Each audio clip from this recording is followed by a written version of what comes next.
हे गुरुवर नमोस्तु नमोस्तु नमोस्तु।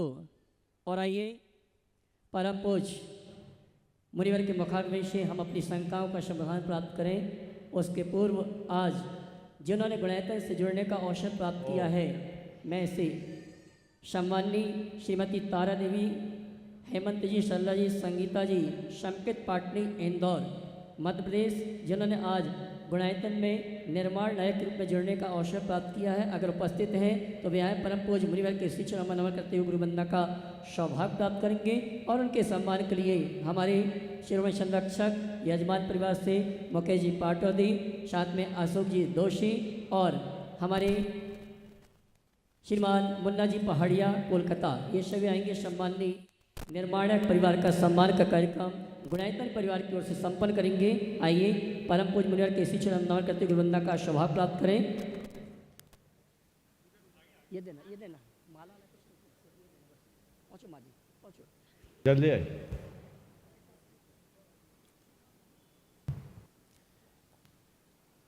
बोला नहीं। और आइए हमारे बीच में मध्य प्रदेश शासन के स्वतंत्र प्रभार में जो अपने व्यक्तित्व के माध्यम से ऊंचाइयों तक पहुंच रहे हैं, राज्य मंत्री गौतम जी टेटवाल उज्जैन हमारे बीच उपस्थित हैं। मैं आमंत्रित करूंगा। साथ में हरि नारायण जी यादव, पूर्व आईडिया अध्यक्ष, क्षमा करना, हमारे बीच उपस्थित हैं। मैं सम्मान से आमंत्रित करूंगा। परम पूज्य मुनिवर के इसी चरण नमन करते गुरुवंदना का सौभाग्य प्राप्त करेंगे गौतम जी टेटवाल, साथ में हरि नारायण जी यादव। ताली बजा के सम्मान करें। आइए। और गिरीश जी गिन्नी गोल्ड भी आ जाए, और साथ में गिरीश जी गिन्नी ग्रुप ये भी आ जावे। परम पूज्य मुनिवर के इसी चरण नमन करते गुरुवंदना का सौभाग्य प्राप्त करेंगे। और हमारे मध्य प्रदेश शासन के राज्य मंत्री स्वतंत्र प्रभार गौतम जी टेटवाल, उनके सम्मान के लिए मैं आवाज दूंगा। श्रीमान मुकेश जी पाटौदी, राहुल जी आते जाएंगे, साथ में दिलीप जी गोदा, हर्ष जी, ये सभी आएंगे। और सम्माननीय गौतम जी टेटवाल, राज्य मंत्री मध्य प्रदेश शासन स्वतंत्र प्रभार उज्जैन, उनका धर्म प्रभावना समिति की ओर से सम्मान का कार्यक्रम संपन्न करेंगे। साथ ही हरि नारायण जी यादव, पूर्व आईडीए अध्यक्ष, उनके सम्मान के लिए भी हम आमंत्रित करेंगे। हमारे साथ में आ जावे सभी। धर्मेंद्र जी साथ में आ जावे।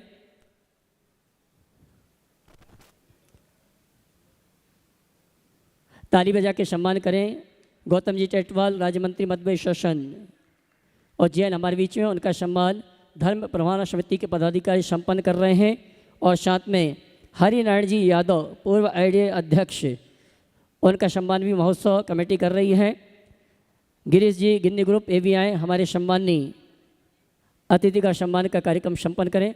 और आइए चलते हैं हम और आप शंका समाधान के कार्यक्रम के संचालन की आप सभी की ओर से निवेदन करेंगे। परम पूज्य मुनिवर संधान सागर जी महाराज से दोनों हाथ उठा के जयकारा लगाएंगे। बोले परम पूज्य मुनि श्री प्रमाण सागर जी महाराज की। आज सत्र प्रारंभ करें। ओ बोलिए। और आज प्रथम प्रश्न के लिए आमंत्रित कर रहा हूँ अपने बीच में, जिन्होंने 10 दिन तक बहुत ही अपने मधुर कंठ के माध्यम से यहाँ भक्ति की बयार गंगा बहाई। मुन्ना जी, रीता जी पहाड़िया कोलकाता गुणायतन ट्रस्टी यहाँ पर उपस्थित हैं। आए और अपना प्रश्न गुरु चरणों में रखें। उसके बाद में श्रीमती चंद्रकला जी पाटनी रांची गुणायतन मंत्री तैयार रहेंगे। महाराज श्री के चरणों में नमोस्तु नमोस्तु नमोस्तु। चुल्लक जी महाराज के चरणों में इच्छा में इच्छा में इच्छा में। महाराज श्री 10 दिन बहुत भक्ति की, गुरुओं को आहार दिया और बुंदेलखंड की यात्रा भी की। कल वापस उसी माहौल में वापस जा रहे हैं। आगे की जिंदगी कैसे जिए गुरुवर, हमें रास्ता बताएं। देखिए 10 दिन यात्रा की, आनंद लिया, इसका मतलब है 10 दिन में हमने अपने मन की बैटरी को फुल चार्ज कर दिया। और 10 दिन के इस भक्ति की ऐसी गूंज अंदर होनी चाहिए कि बाहर के इस शोर का उस पर कोई प्रभाव ना पड़े। हम ऐसे संस्कार लेकर जा रहे हैं जिससे वे सब बातें हमें व्यर्थ से लगने लगे और मन में एक ही बात आए, कब वह घड़ी फिर आए जो हम गुरु चरणों में जा समाए। ये भाव अगर अंतरंग में जागृत हो जाए तो फिर कोई कठिनाई नहीं है और सभी को ऐसा ही करने का प्रयास करना चाहिए। नमोस्तु भगवान, नमोस्तु नमोस्तु। श्रीमती चंद्रकला जी पाटनी रांची मंत्री बुढ़ाईचंद, और उसके बाद में तैयार रहेंगे श्री सिंपल जी अंकिता जी जैन बंडा। मेरी तरफ से जगत के सब जीवों की तरफ से मुनिराजों के चरणों में नमोस्तु, छुल्लक जी महाराज के चरणों में इच्छामि। जिंदगी की कमाई दौलत से नहीं नापी जा सकती, अपनी अंतिम यात्रा से नापी जाती है। तो उस अंतिम यात्रा को हम सार्थक कैसे बनाएं? बहुत अच्छा वाक्य है। जिंदगी की कमाई को दौलत से नहीं नापी जाती, अंतिम यात्रा से नापी। आपने पूछा अंतिम यात्रा को हम सार्थक कैसे बनाएं। अंतिम यात्रा को सार्थक बनाने के लिए कुछ नहीं करना, केवल एक काम करना, अपनी हर सांस को आखिरी सांस मानकर जीना शुरू कर दो।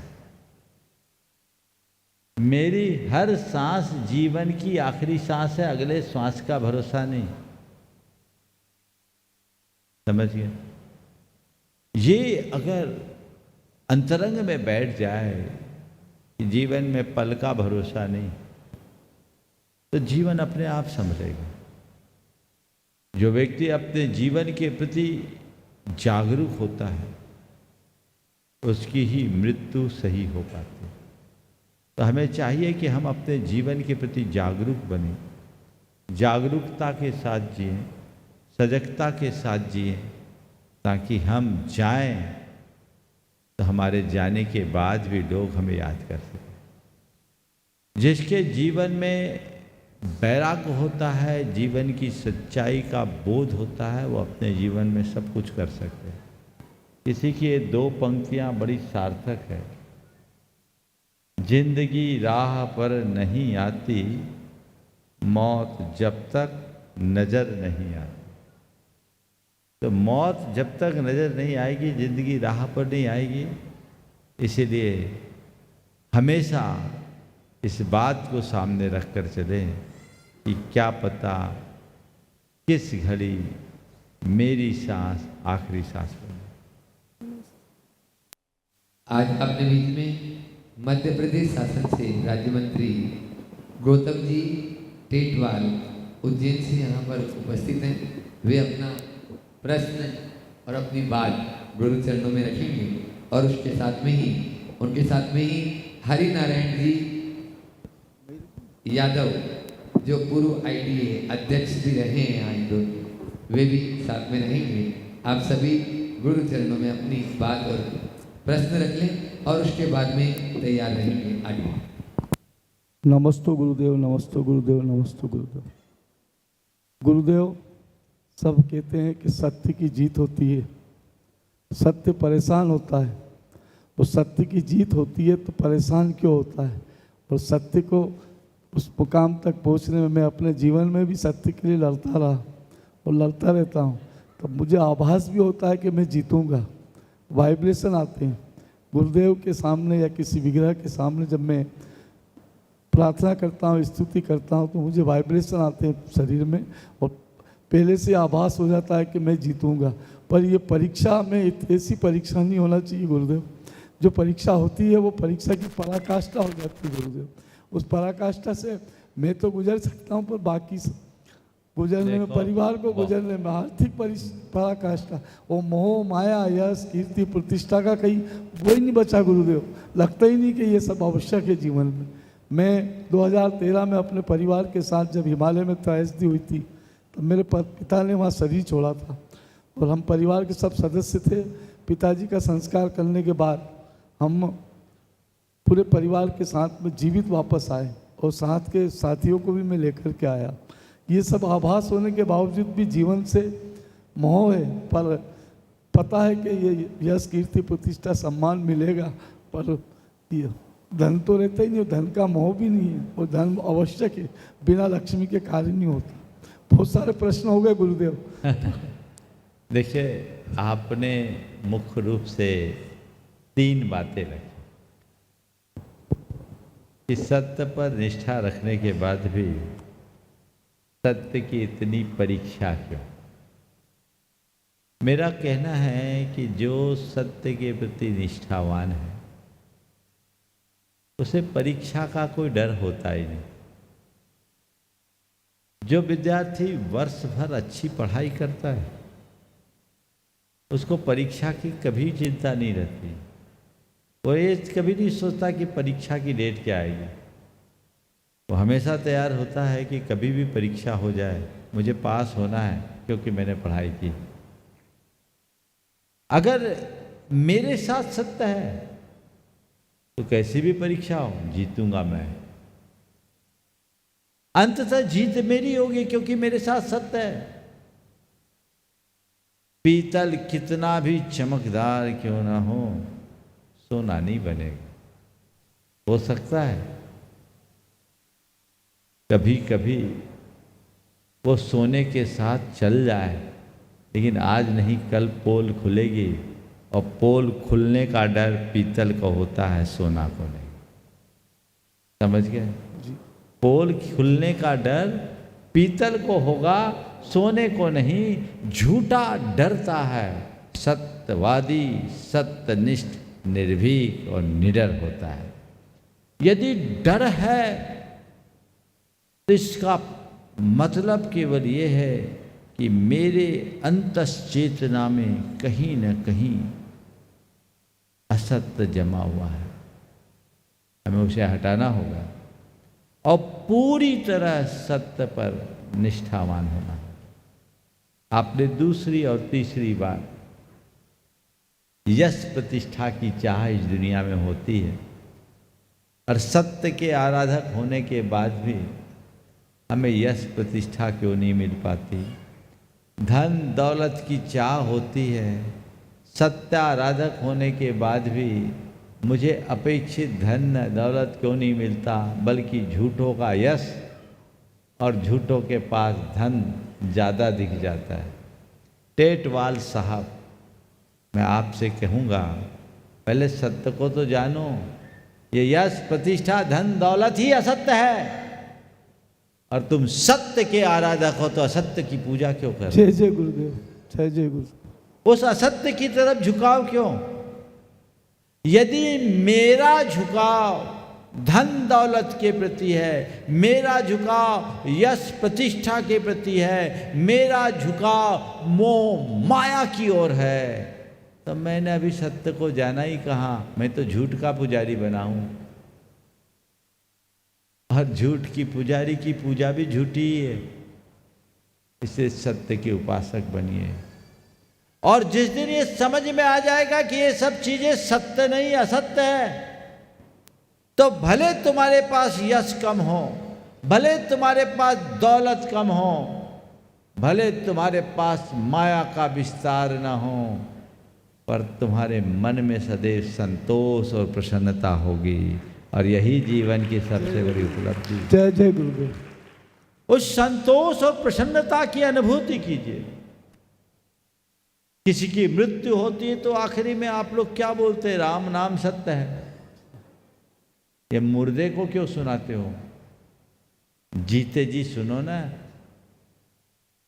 राम नाम सत्य है, बाकी सब असत्य है। तो ये असत्य है, असत्य में क्यों उलझ रहे? सत्य को जाने, सत्य को ध्याएं, सत्य को जिए, सत्य को पाए। झूठा धन दौलत पाकर के भी सुखी नहीं होगा, और सच्चा निर्धन होकर के भी प्रसन्न रहेगा। वो संपन्नता अर्थहीन है जो मन की प्रसन्नता को छीन ले, अरे वह निर्धनता अनुकरणीय है जो मन में प्रसन्नता भर दे। मेरी पहचान नहीं है, इसकी मुझे कोई परवाह नहीं। मैं स्वयं को और अपने परमात्मा को पहचानता हूं, यही मेरी बड़ी उपलब्धि है। जय जय गुरुदेव, जय जय गुरुदेव। दृष्टिकोण वो जगाइए जिससे एक आध्यात्मिक संतोष विकसित होगा, और यही अंततः सुखी करेगा।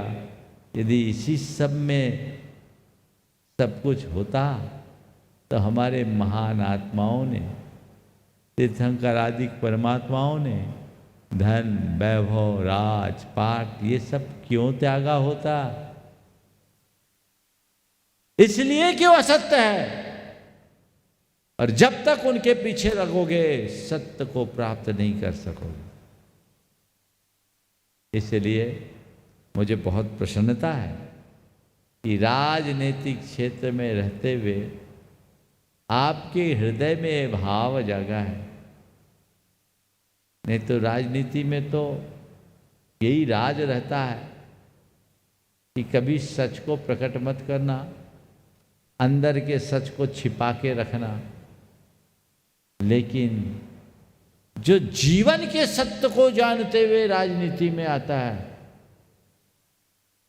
वह समाज और संस्कृति की उन्नति करता है। राजनीति राजनीति की तरह चलती है, लेकिन राजनीति के क्षेत्र में रहने वाले लोगों के मन में यदि जीवन के सत्य का बोध हो तो राजनीति करेगा, पर राजनीतिक तिकड़मों से बचा रहेगा। समझ गए? और एक बात और ध्यान रखना, जब तक तुम्हारा पुण्य है, तुम्हारे विरुद्ध सारी दुनिया भी खड़ी क्यों ना हो जाए, तुम्हारा बाल बांका नहीं। जय जय गुरुदेव, जय जय जय। नमस्ते। ये भी जीवन का एक सत्य है, इस पर विश्वास करो। आत्मा पर विश्वास करो, आत्मविश्वासी बनो, और कर्म सिद्धांत पर विश्वास करो, कर्म सिद्धांत के विश्वासी बनो। बाकी बातों को भूल जाओ, थोथे कर्म कांडों में कुछ नहीं रखा। असत्य का सारा आकर्षण छूट जाएगा और सत्य तुम्हें शिखर तक पहुंचा देगा। ऐसा प्रयास करें। मुझे मालूम पड़ा, अभी मुझे बताया, पहले तो मेरा कोई परिचय नहीं, शायद मेरे पास पहली बार आए। दूसरी बार आया, एक बार और आए थे। हाँ, मैं भोपाल में आया था शाम को। हाँ, भोपाल आए दर्शन करने। और मुझे मालूम पड़ा ये नियमित भक्तामर के पाठी हैं, जन्मना जैन नहीं है। ये इनका अपना अनुभव है। एक बार इन सब का, इन हृदय के अंतस्थल से आप सबको अभिनंदन करना चाहिए। बहुत बहुत आशीर्वाद। हरिनारायण यादव, हरिनारायण जी यादव पूर्व आईडी अध्यक्ष, वे भी अपना प्रश्न गुरु चरणों में रखें। और उसके बाद में तैयार रहेंगी श्रीमती सुशीला जी बांजल, धर्मपत्नी सुमेश जी बांजल। गुरु जी प्रणाम करता हूँ। सुमेश जी भी हैं। हाँ, प्रणाम करता हूँ। हालांकि काफ़ी पूर्व में जो उत्तर थे उसमें आ गए थे, बाकी फिर भी मेरे मन में एक जिज्ञासा है कि कर्म प्रधान विश्व करी राखा, एक तरफ ये हो जाता है और दूसरी तरफ ये होता है, होई वही जो रामी रच राखा। बहुत सुंदर।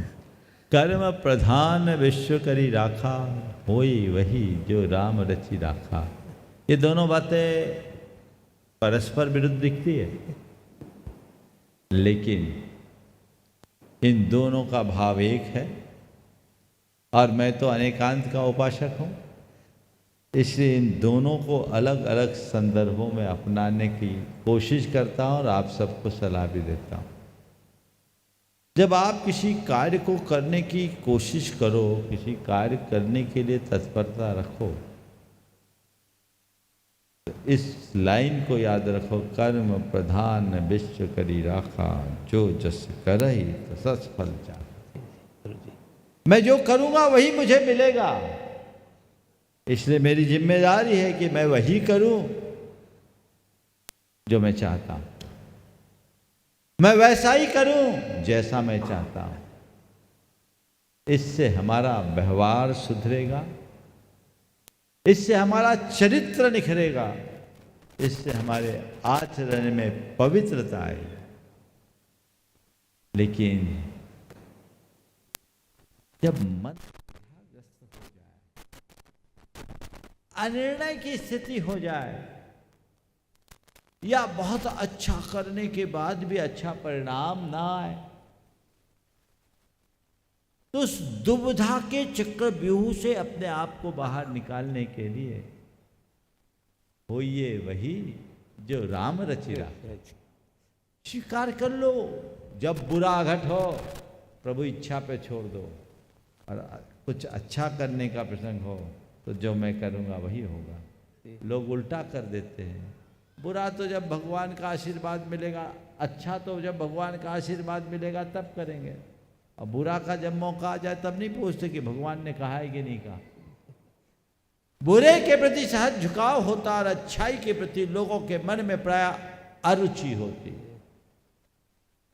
हमें अच्छाई को रुचि पूर्वक करना चाहिए और बुराइयों से यथासंभव दूरी रखनी चाहिए, तभी हमारा जीवन है।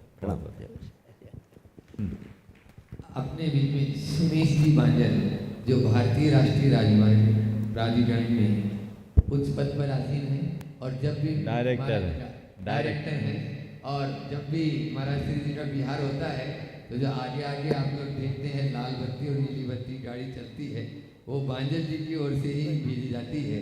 निश्चित रूप से मुनियों के बिहार में यह उनका बहुत बड़ा उपकार है, और वे इसका वैयावर्ती का लाभ भी लेते हैं। वे अपना प्रश्न रखें और उसके बाद में तैयार रहेंगे। दिगंबर सोशल ग्रुप, सम्यक दर्शन, तिलक नगर। नमोस्तु महाराज जी, नमोस्तु महाराज जी, नमोस्तु महाराज जी। गुरुदेव को परिवार की तरफ से तिरवार नमोस्तु। आज गुरुदेव आपके समक्ष कोई प्रश्न नहीं है।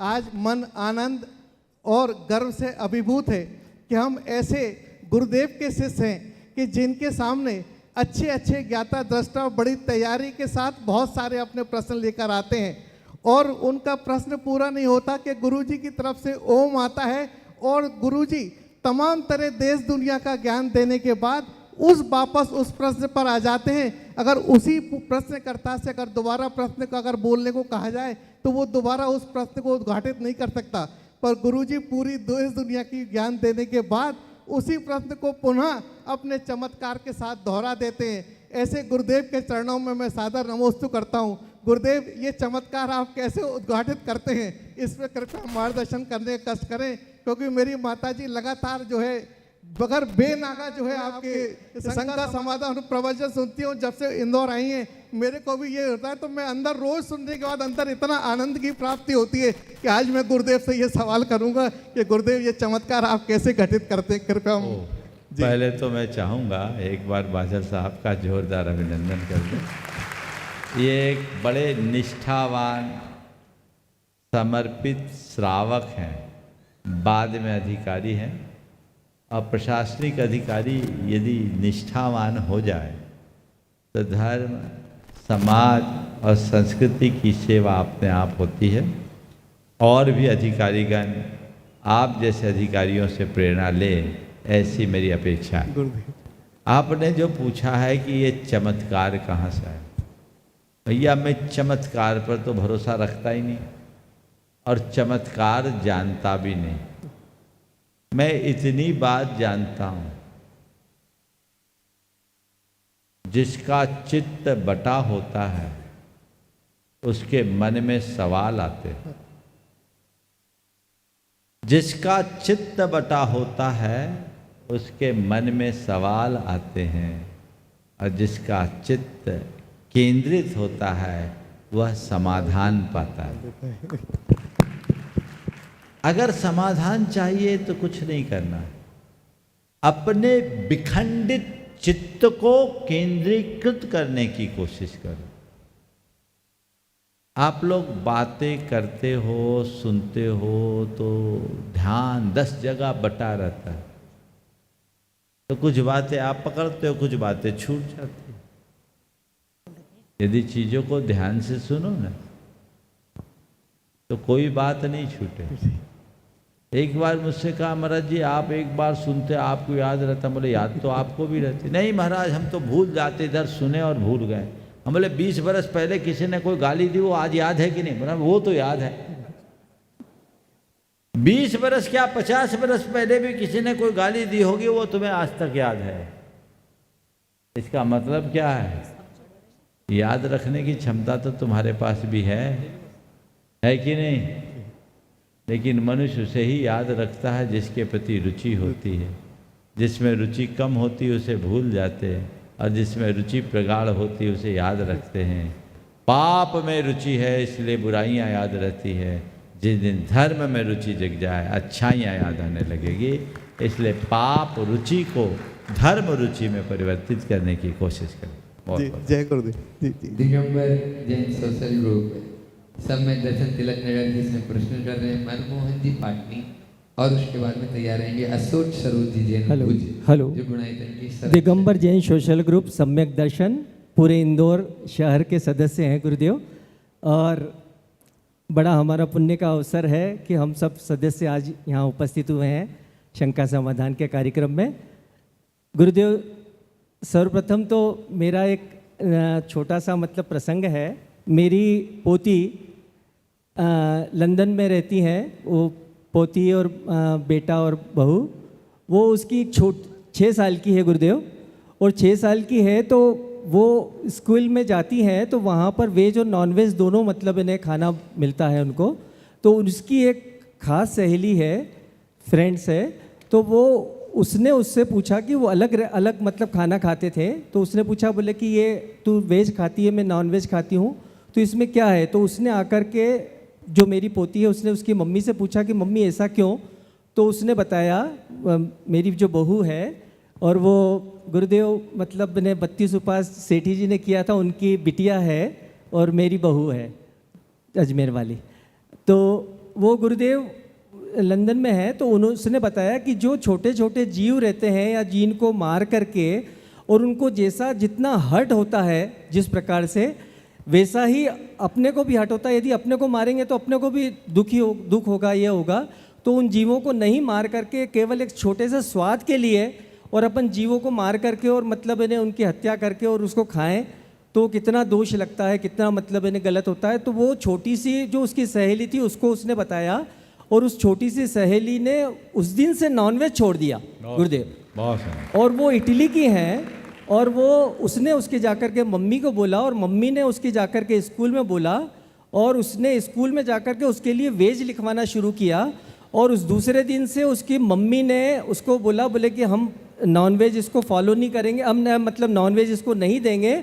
और उसकी पूरी फैमिली ने धीरे धीरे नॉनवेज उन्होंने भी छोड़ दिया, और घर में, और अब इवन मतलब इन्हें उसका जन्मदिन था गुरुदेव, तो उसने जन्मदिन के दिन में वेज केक मतलब इन्हें उनके घर में बना, और वो पूरे मतलब इन्हें परिवार आज वेजिटेरियन है, छोटी सी बिटिया के लिए। और मेरा निवेदन है कि छोटी सी बिटिया अभी लंदन में आपके शंका समाधान भी देख रही है, बहू बेटे भी, उनके आशीर्वाद चाहता हूँ गुरुदेव। और क्वेश्चन मेरा एक छोटा सा है सम्यक दर्शन ग्रुप की ओर से।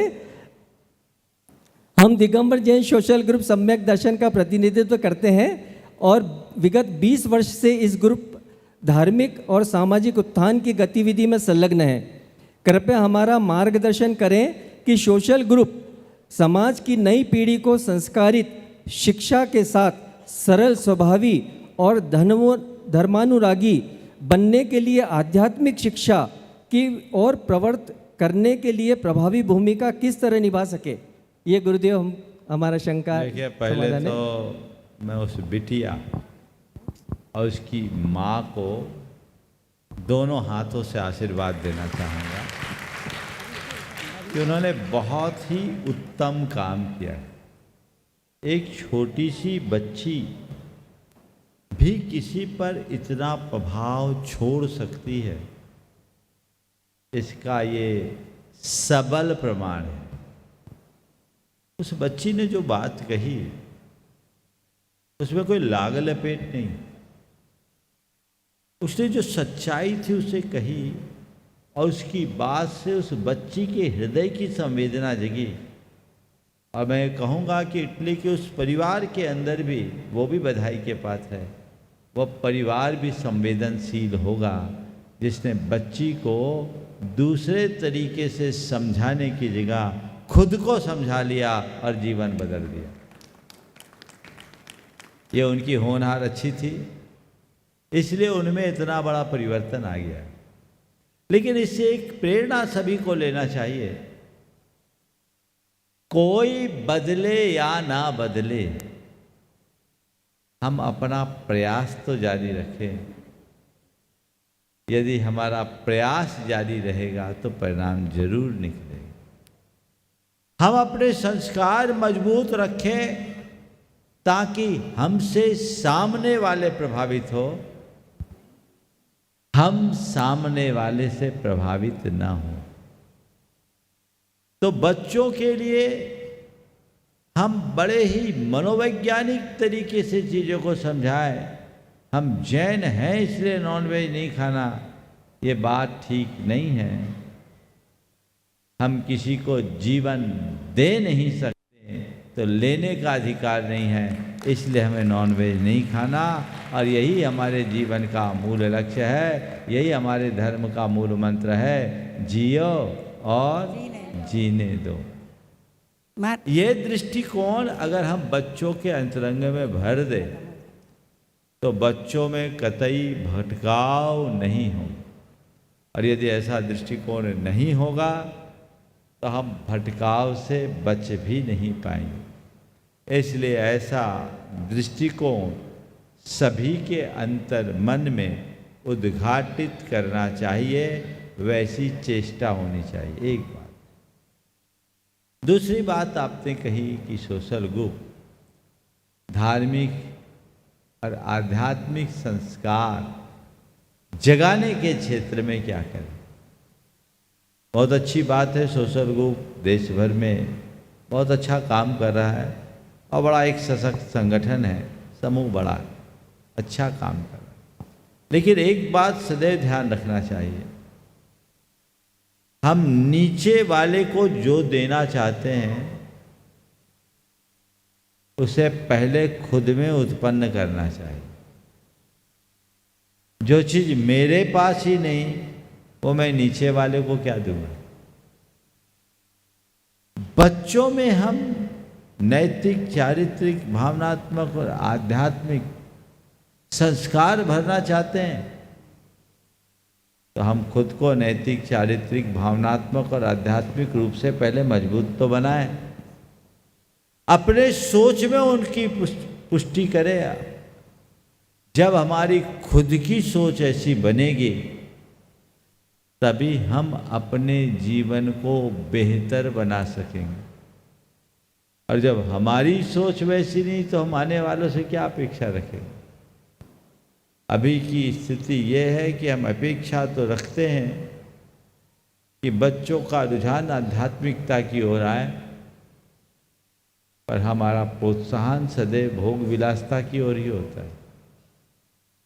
तो उसकी शुरुआत हम खुद से करें। खुद के अंदर पाप भीरुता हो, संवेदनशीलता हो, तब हम बच्चों के अंदर पाप भीरुता और संवेदनशीलता जैसे गुण प्रकट कर पाएंगे जैसे उस बच्ची के अंदर हुआ। और ये गुण प्रकट हो गए तो उनके हृदय में धार्मिकता और आध्यात्मिकता स्वाभाविक रूप से प्रकट होगी। लेकिन जब बड़ों के ही मन में इनका अभाव होगा तो बाकी की फिर क्या अपेक्षा करें। इसलिए इसको ध्यान रखें। महाराज जी एक प्रश्न मैं पूछ सकती हूँ क्या? है स्थान आज चलिए जल्दी पूछिए। नमोस्तु नमोस्तु महाराज जी, आपके चरणों में कोटि कोटि नमन। नमोस्तु। मैं सूत्रधार गुणायतन सूत्रधार से भी जुड़ी हुई हूँ। ओ बोलिए। महाराज जी मैं सूत्रधार गुणायतन से भी जुड़ी हुई हूँ।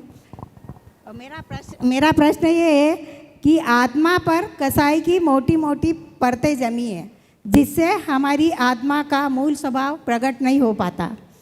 इसलिए जब भी हमारे जीवन में क्रोध, कसाई आदि का अवसर आते तो हम ऐसा क्या करें कि उसकी समयावधि और तीक्ष्णता को कम करने के लिए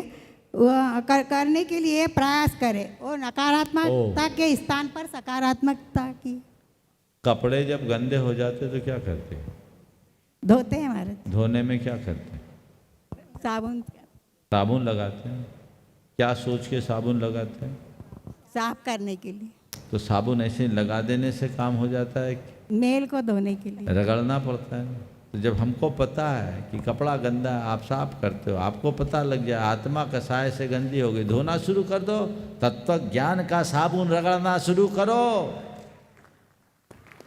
भावनाओं के जल से उसे खींचो, फिर देखो कैसे अंतरंग का मल छूटता है। समझ गए? केवल बातें करने से नहीं होगा। गंदे कपड़े को धोने में एक पल की देर नहीं, पर गंदे मन की तरफ तो ध्यान ही नहीं, तो काम कहाँ से होगा? उधर भी ध्यान जाना चाहिए। चलिए नमस्ते महाराज जी। नमस्ते। अशोक सरोज जी जैन भुज संरक्षक गुणायतन, और उसके बाद में तैयार रहेंगे आज अपने बीच में देवी अहिल्याबाई विश्वविद्यालय के कुलपति डॉक्टर रेणु जी, यहाँ पर जिन्होंने शुरू से ही सोच रखा था, और जब संकल्प होता है तो शक्ति भी उसमें आती है, और अब गुरुवर को ले जाकर वो अपने वहाँ ले जाना ही चाहती है, आई है। वे अपनी बात भी रखेंगी और प्रश्न भी अपने उनके मुझ से ही सुनेंगे। पहले अशोक जी अपना प्रश्न रखें। प्रमाण सागर जी महाराज और मुनि संघ को 3 बार नमोस्तु नमोस्तु नमोस्तु।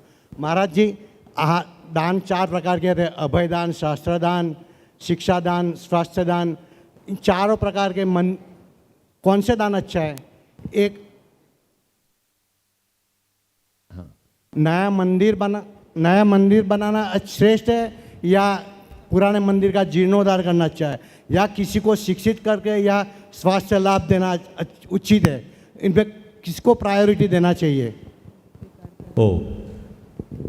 देखिए, अभी मुझे एक सूचना मिली, आपके सवाल का उत्तर मैं रुक के दूंगा।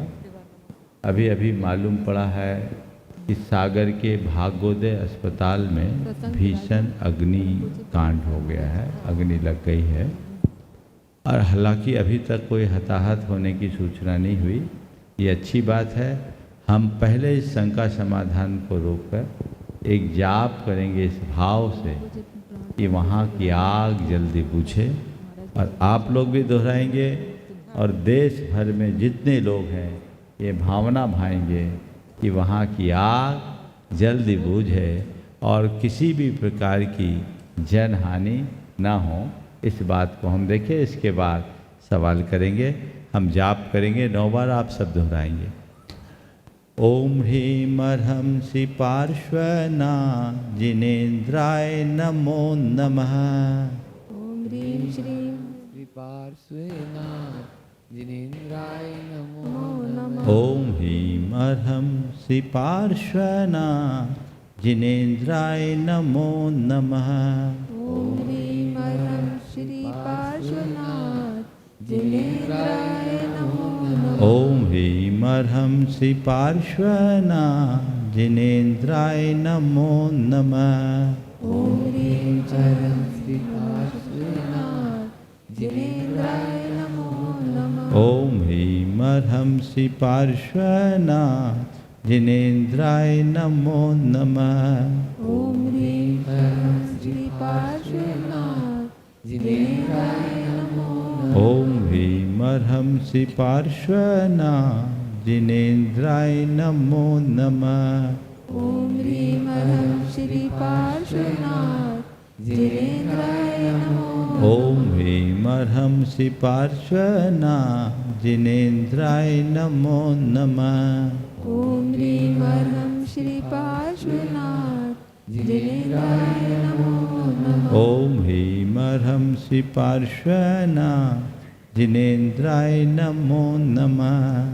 ओम ह्रीं अर्हं श्री पार्श्वनाथ जिनेन्द्राय नमो नमः। ओम ह्रीं अर्हंसि पार्श्वनाथ जिनेन्द्राय नमो नमः। ओम ह्रीं अर्हं श्री पार्श्वनाथ जिनेन्द्राय नमो नमः। ओम ह्रीं अर्हंसि पार्श्वनाथ जिनेन्द्राय नमो नमः। ओम ह्रीं अर्हं श्री पार्श्वनाथ जिनेन्द्राय नमो नमः। ओम ह्रीं अर्हंसि पार्श्वनाथ जिनेन्द्राय नमो नमः।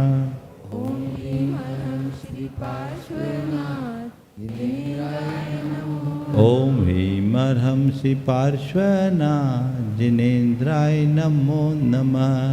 ओम ह्रीं अर्हं श्री पार्श्वनाथ जिनेन्द्राय नमो। ओम ह्रीं अर्हं श्री पार्श्वनाथ जिनेन्द्राय नमो नमः। ओम ह्रीं अर्हं श्री पार्श्वनाथ जिनेन्द्राय नमो। ओम ह्रीं अर्हं श्री पार्श्वनाथ जिनेन्द्राय नमो नमः। ओम ह्रीं अर्हं श्री पार्श्वनाथ जिनेन्द्राय नमो। ओम ह्रीं अर्हं श्री पार्श्वनाथ जिनेन्द्राय नमो नमः। ओम ह्रीं अर्हं श्री पार्श्वनाथ जिनेन्द्राय नमो। ओम ह्रीं अर्हं श्री पार्श्वनाथ जिनेन्द्राय नमो नमः। ओम ह्रीं अर्हं श्री पार्श्वनाथ जिनेन्द्राय नमो। ओम ह्रीं अर्हं श्री पार्श्वनाथ जिनेन्द्राय नमो नमः। ओम ह्रीं अर्हं श्री पार्श्वनाथ जिनेन्द्राय नमो। ओम ह्रीं अर्हं श्री पार्श्वनाथ जिनेन्द्राय नमो नमः। ओम ह्रीं अर्हं श्री पार्श्वनाथ जिनेन्द्राय नमो। ओम ह्रीं अर्हं श्री पार्श्वनाथ जिनेन्द्राय नमो नमः। ओम ह्रीं अर्हं श्री पार्श्वनाथ जिनेन्द्राय नमो नमः।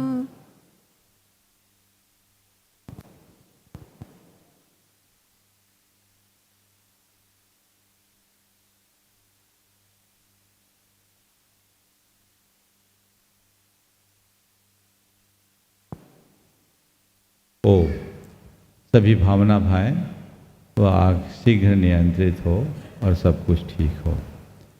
अब हम लोग आगे चलते हैं। आपका सवाल था पुराने मंदिरों का जीर्णोद्धार कराना अच्छा है या नए का निर्माण करना अच्छा है। देखिए, जीर्णोद्धार का प्रसंग आए तो जीर्णोद्धार तो करना ही चाहिए, लेकिन जीर्णोद्धार जीर्णोद्धार है और नया निर्माण नया निर्माण।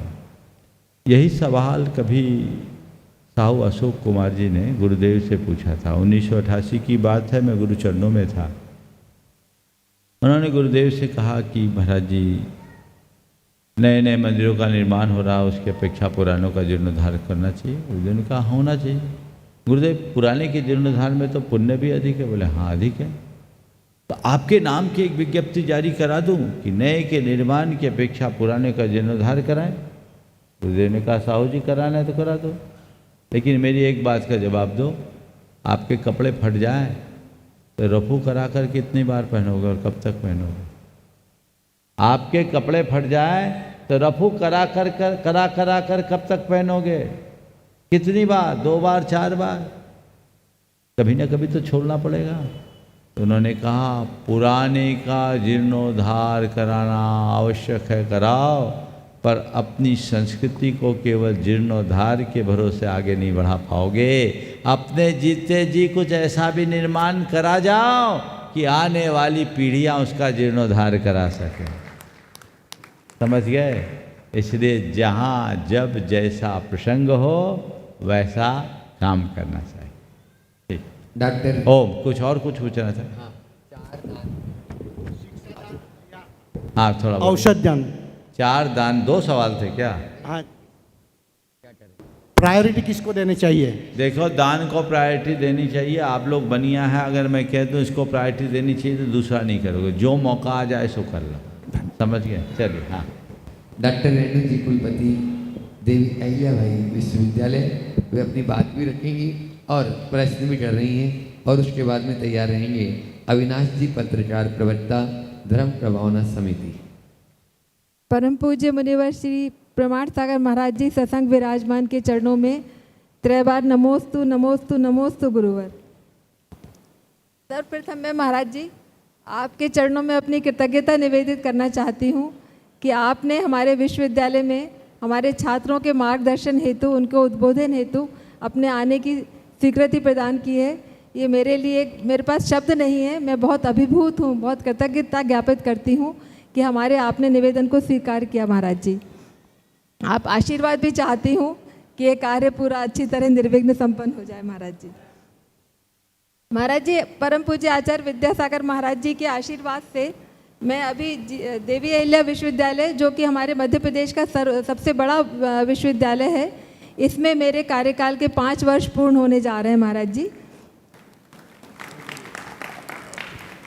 एक तो आपसे ये भी जानना चाहती हूँ कि अब अपने आगे के जीवन में थोड़ी सी पारिवारिक जिम्मेदारियाँ हैं, उनको निभाते हुए मैं धर्म के पथ पर कैसे आगे बढ़ूँ, थोड़ा मार्गदर्शन दीजिए।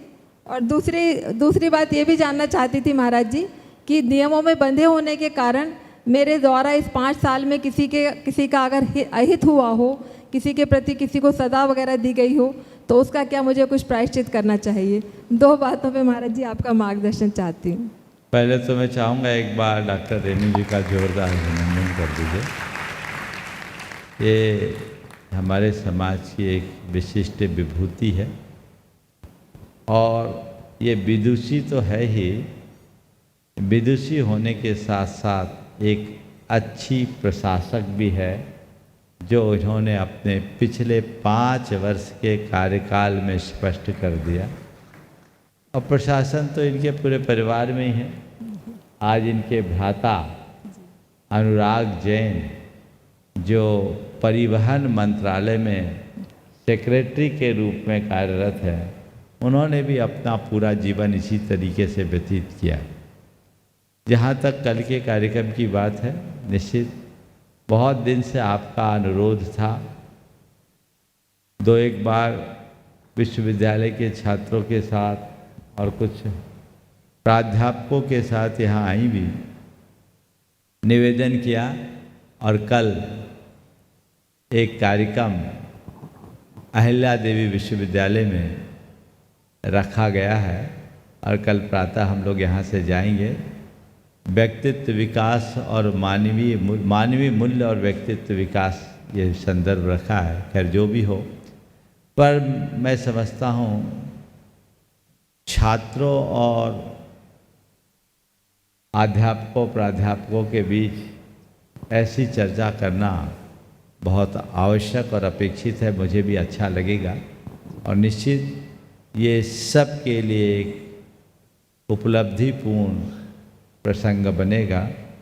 मैं रेणु जी की भावनाओं का आदर करते हुए उसे स्वीकार करता हूँ। कार्यक्रम तो घोषित हो ही गया है, लेकिन जैसे मुझे जानकारी मिली है वहाँ की कैपेसिटी 1200 लोगों की है, तो मैं नहीं चाहता कि आप ही लोग भर जाओ और वो लोग वंचित रह जाए।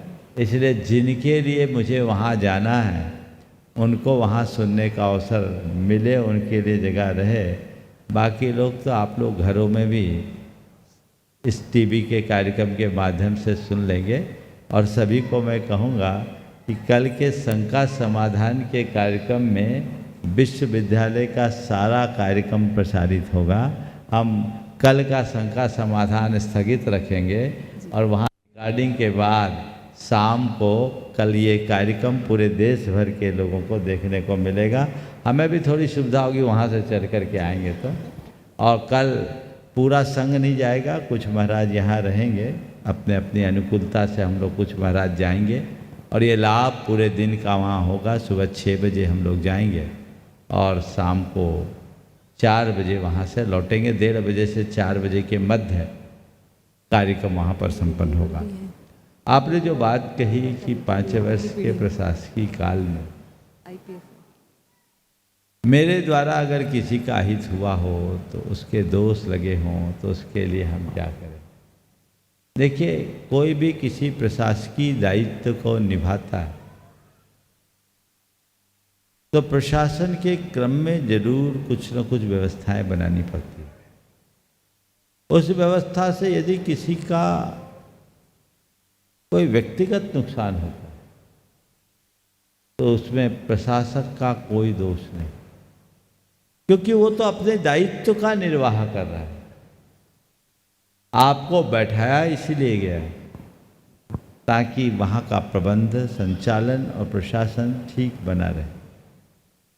और आप दायित्व का निर्वाह करते हो तभी तो आप अपना काम कर पा रहे हो। लेकिन हाँ, यदि कोई प्रशासक व्यक्तिगत रूप से किसी को नुकसान पहुंचाने के ख्याल से नियमों की आड़ लेकर उसे परेशान करे, तो ये अनर्थकारी पाप है, इससे बचना चाहिए। और जितना मैंने आपको जाना है, समझा है, उस आधार पर मैं ये कह सकता हूँ, आप जैसी संवेदनशील महिला के साथ ऐसा संभवतः नहीं हुआ होगा। ऐसा ही बनाए रखें। और अब आप यहाँ से निवृत्ति प्राप्त करने के बाद धर्म और समाज सेवा के क्षेत्र में काम करना चाहते हैं, आप जैसे लोगों की तो मुझे तलाश। आप तो आइए, इतना काम है कि आपको फुर्सत ही नहीं मिलेगी। अभी तक आपने एक सांसारिक दृष्टि से जो कुछ किया सो किया। अब अगर अपनी सारी जिम्मेदारियां पूरी हो गई तो स्वयं के उत्तरदायित्व को पूरा करना है। पारमार्थिक क्षेत्र में आगे बढ़े, धर्म और संस्कृति के विकास के लिए अपने आप को समर्पित कर दें। और हमें समाज में ऐसे लोगों की बहुत ज़्यादा ज़रूरत है। यदि हमारी समाज की विशिष्ट प्रतिभाएं समाज सेवा के क्षेत्र में आगे आने लगे तो मैं समझता हूँ पूरी मानव समाज का काया पलट हो सकता है। आप निश्चिंत रहिए, आप आएंगी, जुड़े तो हैं ही, बैठकर इस पर विचार करेंगे और अच्छी रूपरेखा बनाएंगे। आशीर्वाद। अविनाश जी पत्रकार प्रवक्ता धर्म प्रवाह समिति और के बाद में श्रीमती अंजू जी छाबड़ा रांची टीएमपी मसाला। आ जाओ हर्ष। अविनाश जी गुरुदेव के चरणों में नमोस्तु नमोस्तु नमोस्तु। गुरुदेव, अभी अभी 10 लाख क्षण पर्व निकले हैं और हम सभी लोग क्षमावाणी पर्व भी मना चुके हैं, फिर भी कसाय बाकी है। छोटी छोटी बातों को अपनी कुंठित मानसिकता से व्हाट्सएप सोशल मीडिया पर गुरुओं के खिलाफ लिखते हैं, भड़काते हैं लोगों को। तो इन लोगों को ऐसा कौन सा पाप बंद हो रहा है और उनको क्या ये उचित है? मुझे अरे भैया, ऐसे लोग नहीं रहेंगे तो संसार कैसे चलेगा? रहने दो, ये तो रहेंगे, हर काल में रहें। इसलिए इन सब चीज़ों का दिमाग ही नहीं लगाना चाहिए। हमने तो एक बात सुनी है, जाको जो स्वभाव न जाए जी से और नीम न मीठी होए चाहे सींचो गुड़ घी से। उनकी परिणति अनेक बार मैंने बोला है, हर प्रसंग में बोला है। तो कुछ लोगों की आदत है धुआं उड़ाने की, पर उन्हें पता रहना चाहिए कि जो धुआं उड़ाता है फेफड़ा उसका जलता है। वो धुआं दूसरों के लिए उड़ा रहे हैं, फेफड़ा अपना जला रहे हैं। कल खोखले हो जाएंगे, कहीं के नहीं रहेंगे। काश उन्हें ऐसी समझ हो। इसलिए मैं कौन क्या कर रहा है इसके लिए नहीं कहूँगा, पर आप सबसे इतना जरूर कहूँगा, यदि सच्चे अर्थों में कुछ अच्छा करना चाहते हो तो एक संकल्प लो, हम धुआं नहीं उड़ाएंगे, हम सुगंध फैलाएंगे। संकल्प ले लीजिए, हम अपने जीवन में धुआं नहीं उड़ाएंगे, सुगंध फैलाएंगे। मैं आपसे पूछता हूं, कोई व्हाट्सएप में कुछ चीजें फैलाते हैं, फॉरवर्ड कौन करता है? फैलाने वाले तो 2-4 वायरस है। अच्छा, वायरस तेजी से फैलता है, मुश्किल तो यही है। अगर लोग ये संकल्प ले ले कि हम नकारात्मक दिशा में आगे बढ़ेंगे ही नहीं, सकारात्मक दिशा में बढ़ेंगे, तो कभी कुछ ऐसा नहीं हो सकेगा और हम अपने जीवन को बेहतर बना सकेंगे। बंधुओं, आने वाले दिनों में जो सिद्धचक्र महामंडल विधान का आयोजन, जैसा कहा गया कि सिद्धचक्र विधान के मंडल तो लगभग पूरे हो गए, वेटिंग में चालू हैं, लेकिन जो लोग मंडप में नहीं आ पा रहे, मंडल में नहीं आ पा रहे, उन्हें निराश होने की ज़रूरत नहीं है। मंडल मिल भी सकता है, वेटिंग में रखिए, क्योंकि लास्ट मोमेंट में बहुत से आउट होते हैं, निमित्त ऐसे आ जाते हैं, इसलिए वेटिंग में रहिए। पर मंडल मिले या ना मिले, भगवान के मंडप में आने का मौका जरूर मिलेगा। और एक नहीं मंडल मिला तुम्हें 108 मंडल मिले, इसलिए मंडप में आके पूजा कर लो। कमेटी के लोगों ने आपकी संपूर्ण व्यवस्था बना ली। पहले तो ये था कि थोड़ी सी व्यवस्था में दिक्कत होगी, इसलिए टाइट कर रखा था, लेकिन अब स्वतंत्र जोड़े के रूप में जितने लोग बैठना चाहें उनकी व्यवस्था कमेटी ने सुनिश्चित कर दी है। और 30 तारीख तक सभी लोग अपने नाम दे दें ताकि आपको सुव्यवस्थित इस विधान का आनंद लेने का अवसर मिल सके। कहीं ऐसा ना हो कि उसमें भी नाम पूरे हो जाए फिर आपसे कहना पड़े भैया आप जगह नहीं है। इसलिए पहले ऐसे काम में विलंब नहीं, आज ही पहला काम करो। जो यहाँ उपस्थित है वो कार्यालय में जाके नाम लिखाओ, अन्यथा प्रमाणिक ऐप के माध्यम से ऑनलाइन अपनी सूचनाएं दे दो। आपकी संपूर्ण व्यवस्था के लिए कमेटी प्रतिबद्ध है। आपको तत्परता से ये सारा कार्य संपन्न करना चाहिए। समय हो गया यहीं पर विराम। बोलिए परम पूज्य आचार्य गुरुवर श्री विद्यासागर जी महाराज।